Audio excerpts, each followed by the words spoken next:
Narinig mo na ba ang mga anti-seizure na gamot na considered as the #1 fix para sa sciatica, pamamanhid at tusok-tusok dulot ng nerve damage?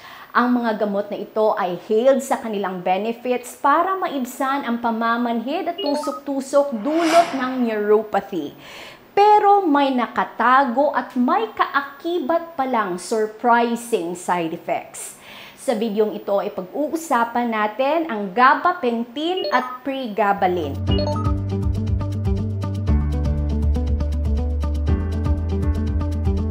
It comes with brand names tulad halimbawa ng Neurontin at Lyrica.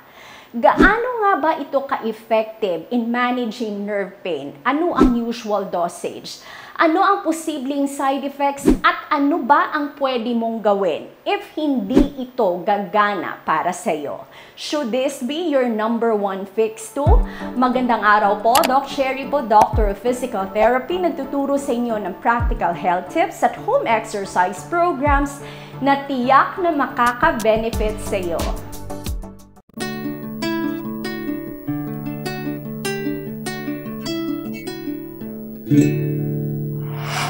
Gaano nga ba ka-epektibo ang gabapentin at pregabalin para sa sintomas ng nerve pain?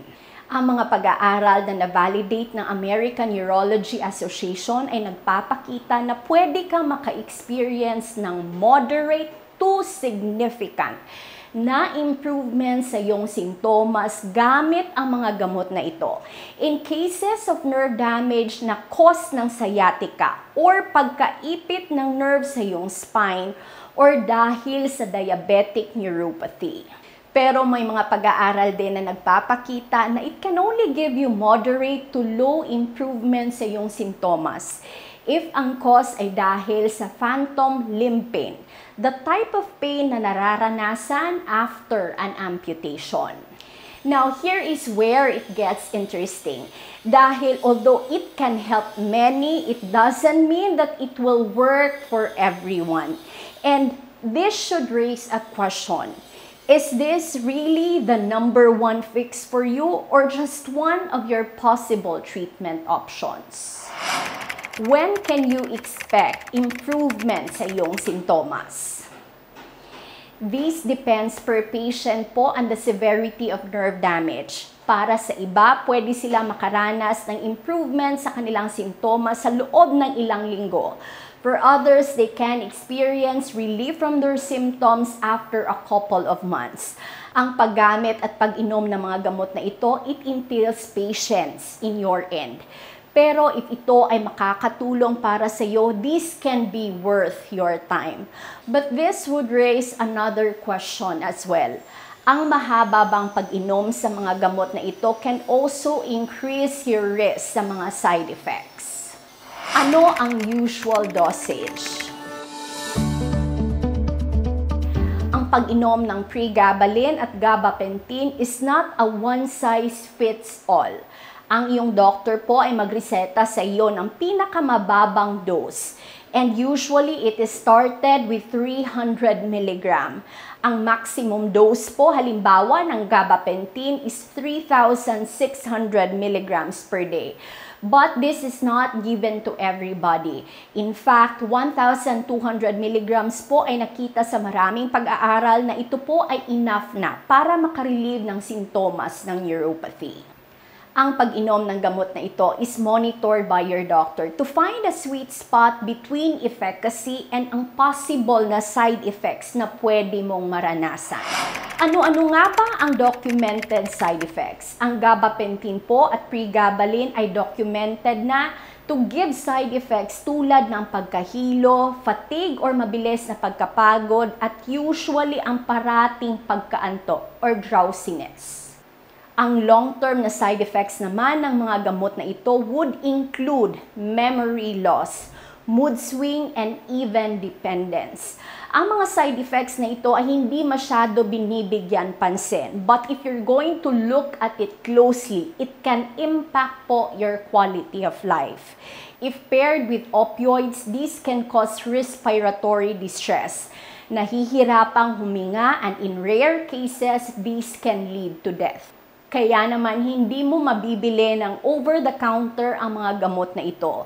Kailangan ito ng prescription sa iyong doctor dahil kailangan i-monitor ang improvement ng iyong symptoms at possible side effects. Nakaranas ka na ba sa mga gamot na ito? Please comment down below oo o hindi in the comment section. Please include din po if nakatulong ito sa mga sintomas mo at if may side effects ka ba na naranasan. This can help others as well. Also, if nakatulong ang impormasyon na ito para sa iyo, I would really appreciate it po if you can take only 1 second sa iyong oras to please click the like button below. Also, huwag din kalimutan na mag-subscribe and click the notification bell below para updated ka sa more in-depth videos natin. Pwede mo bang isabay ang gamot na ito sa ibang oral pain relievers? The answer is yes, but it needs close monitoring din po sa iyong doctor dahil pwede nitong maapektuhan ang efficacy ng gamot at the same time there could be possible drug interaction. Ano-ano nga ba ang dapat mong iwasan if ikaw ay umiinom ng gabapentin o pregabalin? Ang pag-inom po ng alak or alcohol is a big no-no.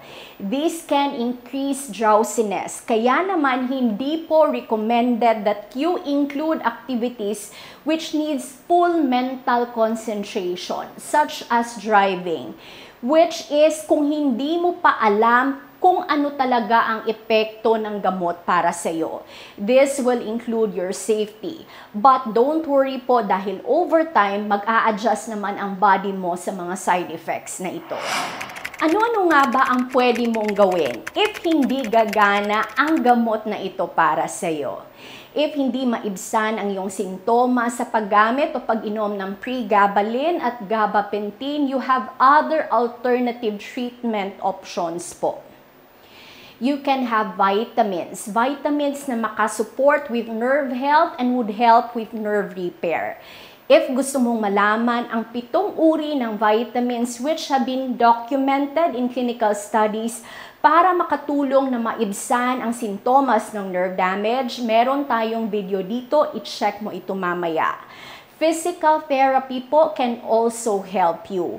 You need to know ang mga positions na kailangan mong iwasan at mga positions na kailangan mo i-promote to help with nerve repair. Meron din tayong video dito if ang cause ng iyong nerve pain is dahil sa sciatica. We base it on your X-ray and your MRI result. I-check mo ito mamaya.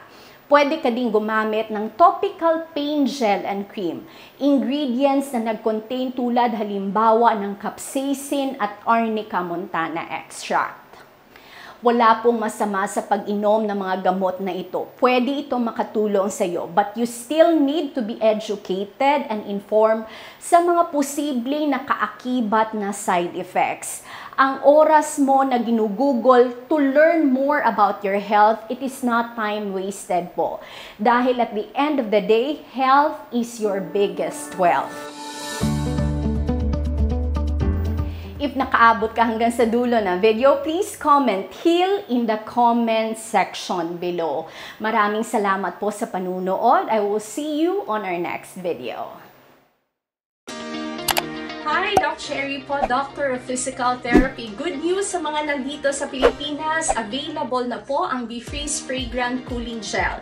This is a unique formulation of Arnica montana extract, which had been proven sa mga pag-aaral that it has the same effect as that of ibuprofen in relieving the pain without any side effects.